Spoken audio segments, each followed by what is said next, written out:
The simplifying expressions. If I needed to give someone a quick introduction to simplifying expressions, they can get more complicated than these, but I would say the three most common tasks that you are going to see and to be teaching. Multiplying is one of them. And when I mean multiplying, it's just, like something like this.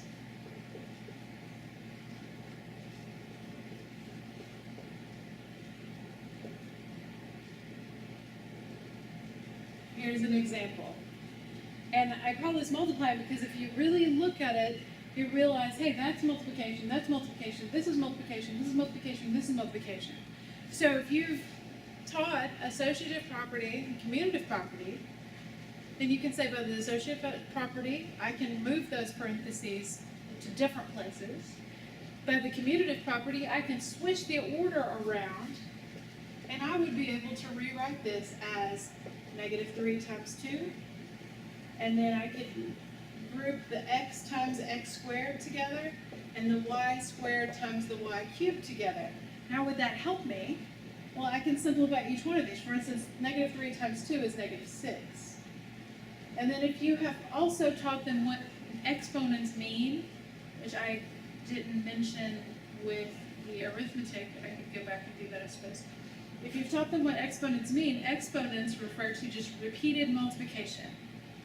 Repeated multiplication. So if you need to have them draw pictures, of thought bubbles and say this means x times, and then x squared is x times x, so that they can see repeated multiplication and how this would become x to the third.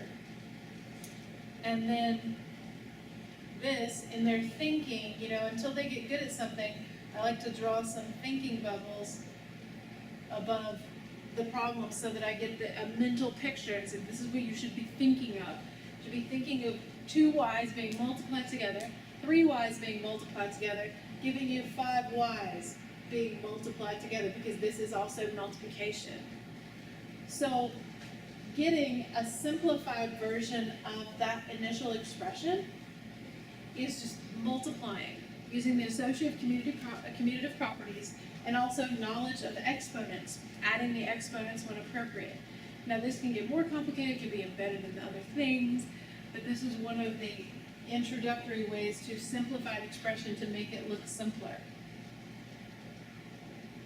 Another one is combining like terms.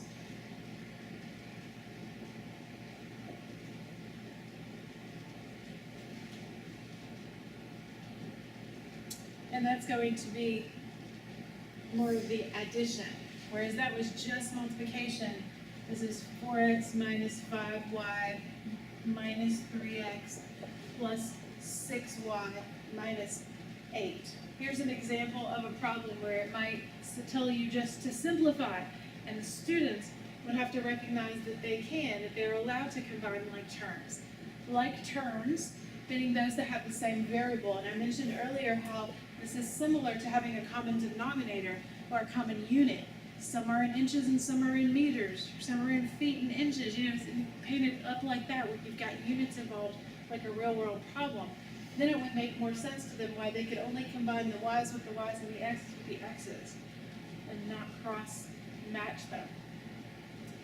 So the x's, I see 4 of them minus 3 of them. Now this minus sign is problematic for some students, because they're going to say, well, the minus sign is between these two, shouldn't I, how does this work?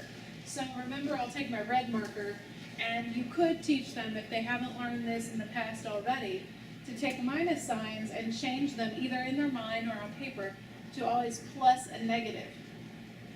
Plus a negative. That way, they clearly say that negative sign, that minus sign is really a negative that belongs to the next term, the one that follows it.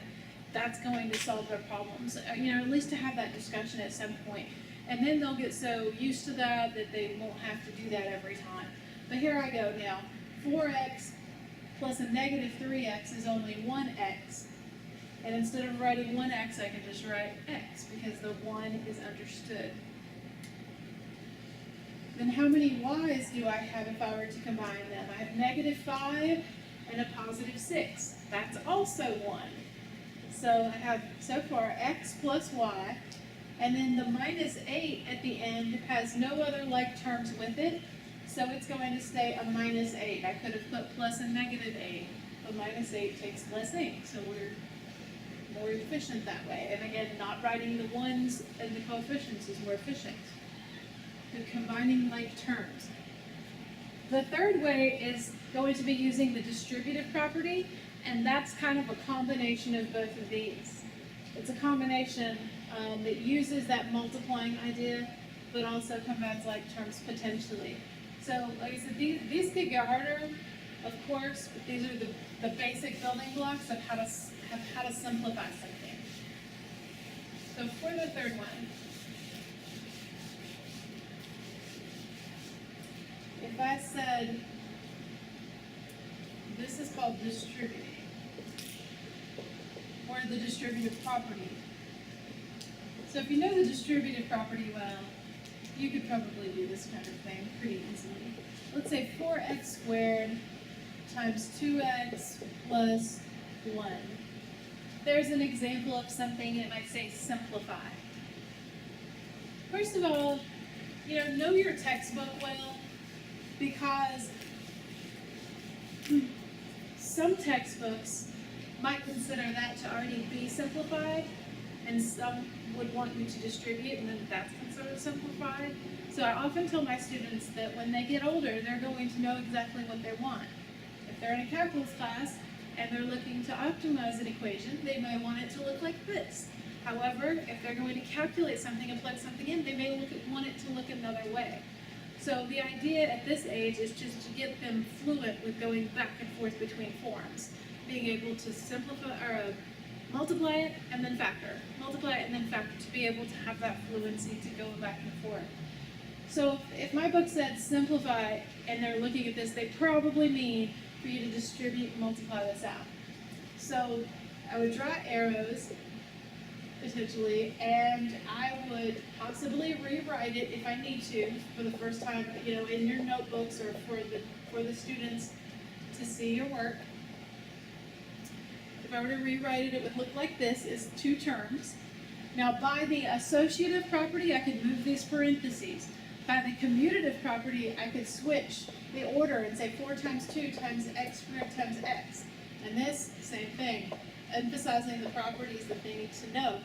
And then of course they will have 8x to the third, because 2 of them, 1 of them. This plus sign should come down and you shouldn't lose it, like I almost said, 4x squared. So now this is the expanded or simplified version of what we started with after using the distributive property. So it was multiplying here and multiplying there. So it's kind of like the first property I used, except twice in one problem. In this example, the coefficients of the 2 factors are fractions. Some students have a hard time looking at that 2x over 5 and knowing where to go with that. That it's actually the same as 2/5 x. So then they can treat it like a term as far as looking at what like terms are there. What do you do with it? How would you simplify it as usual, right? So these are all using the same principles that I talked about before, but there's something about it that makes it look different and have a different appearance. It's like in disguise to the students. So they might not recognize that it's actually the same thing. So often I do rewrite it like this. And then by the associative property and by the commutative property, you can easily put 2/5 right next to 4/7, and then the x's right next to each other. They're going to recognize this as x squared, and then how to multiply fractions is you multiply straight across. You could cross cancel if possible, but here it's not possible. So it would just be 8 over 35. So teach them how to navigate away from that confusing look, something that they would know how to deal with it.